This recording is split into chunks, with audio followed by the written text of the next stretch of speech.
Hey guys, it's Diane Cunningham Ellis, and I just wanted to come in with a quick tip and training for today, and it is about the four M's. Okay, before we dive in, I'm a coach, I'm a business and life, body, business, boundaries coach. I do all sorts of things. I have my master's degree in counseling, and I worked for 5 years in that field. And then God sent me on a detour. That's another video. I had a lawsuit. I had a client that chose to commit suicide. And that happened over 20 years ago. But I moved into the coaching realm and I coach, I teach. I've been teaching online for 20, 10 years for sure, longer than that. But anyway, what we're talking about today is the four M's. And then I'm going to give you a fifth. Okay, and so the four M's, I heard about these from the great business resource called Al-Anon. Al-Anon. So there's AA and there's Al-Anon. Al-Anon is for those that are in a relationship with somebody who maybe has an addiction. It could be your child, it could be your husband, it could be your wife, it could be your parent, it could be a friend. It could be someone that you're dating. Al-Anon is for the person that might be really enmeshed, is one of the words we want to use, and we want to learn how to practice detaching with love. So in Al-Anon, I heard from a friend once about the four M's, and then I found it and read about it. And so I talk about this a lot on some of my training calls with my clients, with my groups. So here it is, the four M's: mothering, managing, manipulating, and martyrdom. Okay, so let's dive through these again. Mothering is when you start mothering somebody that's not your child. Now, you might try to mother your spouse. You might try to mother the people that work for you. You might really get into this kind of mothering mode. Now, if you're the mother of a child, of course you're supposed to mother, right? It just goes without saying. But you don't need to mother your 37-year-old child. That's where it starts to get icky. Okay? It gets icky for them. It gets icky for you, and they want to run from you, right? And then we wonder, why don't they want to be with me? So mothering is also very unattractive to do to your spouse. And I catch myself doing all of these things. Why do you think I preach on it? Because I catch myself doing these things. Hello, you're going to catch yourself doing these things today, tomorrow, the next day, and you go, ooh, that's really kind of yuck. So if I am mothering my spouse, I am asking him, did you eat any food today? Or I am reminding him that he might need to take a coat with him. The man doesn't need me to tell him. He's a grown-up. He's a grown-up. My job is to release him and not try, because underneath all the four M's, it's control.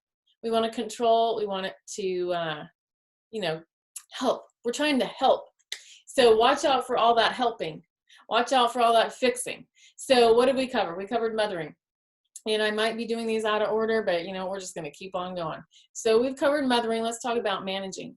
The next M is managing. We like to manage people. People that are not ours to manage. People that really are none of our business. We like to manage what is happening and how and where and when. And none of us want to admit that we're super duper control freaks, and yet we all are.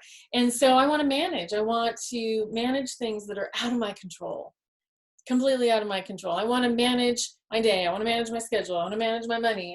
And there's things that, yes, there's things I have influence on, but most of the time there's going to be interruptions. Most of the time the day turns out way different than I think it will. There has never been a perfect person and never been a perfect day. And so just release all that and stop all of that managing, because that is really, again, people are not going to want to work with you. They're going to want to run from you. All right, so we've covered mothering, managing. Let's now cover manipulating. So manipulating. This is where we definitely, like, we rearrange the playboard. because, hey, you know, if I do this and then they do that and then this happens, so it becomes this giant Tetris game of our life. And we are trying to manipulate the players, which are people we love or people that work for us or with us or near us. And it really begins, they want to rebel against that because they are feeling it. They are feeling that passive aggressive manipulation. And again, if you begin doing all these things and recognizing it, you're going to realize how often you can catch yourself in an M. I'll just leave it at that. And the final of the 4 is martyrdom. That's pretty.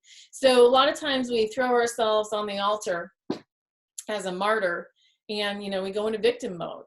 Woe is me, and woe is me road, and oh my gosh, and oh blah blah blah blah. And I hear it all the time. Don't you love the sound effects? So martyrdom is yuck. It's just yuck. So you know, you can come up with your own definition of it, but we've all felt these things. We've all you know, it's like, okay, let's sing our sad song for them, and we, you know, it's okay to grieve. It's okay to have feelings, of course. I have a degree in feelings. I mean, bottom line, I have a master's in counseling. That's a degree in feelings. I still have struggles with these things. I still struggle. Why? Because I'm human.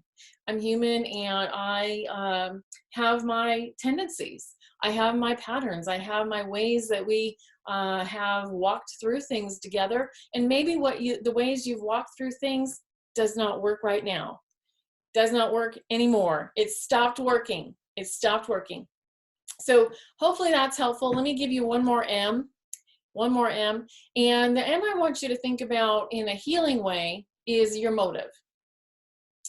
We want to really look at what's my motive? What's my motivation? What's my motive for saying this? What's my motive for thinking that I need to help them? Again, if you are getting paid to help them, great. Pay them, you know, do your job. But a lot of times we are over giving, we're over proving, we're over fixing our family, our children, our little tribe, and let them be. Release them and let go of your motive. That if it's in the wrong place, you know, I have to release the outcome. Release the outcome, my friend. And really check our motives. Check your motives to see if they are in the right place. Check your motivation. Why am I saying this? There's 3 questions you're going to want to ask yourself. Does this need to be said? Number 2, does this need to be said by me? And number 3, does this need to be said right now? Very helpful, powerful. Most things need to be shut, you know, zip. And most things don't need to be typed. Okay. Hopefully this is helpful. If it is, post below. Give me a like. Give me a subscribe. Give me some love. And my motive is to help you. My motive is to help you with some little tips that can keep you on the beam. Now, there's another little side training. On the beam versus off the beam. Off the beam means you're in fear. Off the beam means you're anxious. Off the beam means that you're angry. Off the beam means you are probably not in the correct emotional place to go frolicking out into your day. Okay. On the beam means I'm really have some serenity. I feel some peace. I feel a little more stable. And so it's an easy example of, am I on the beam, off the beam, or do I not even know? Do I not even know? So another way to just do a mini check-in with yourself. All right. Can't wait to see your replies and subscribes, and let me know how I can help you. DianeCunningham.com. Bye-bye.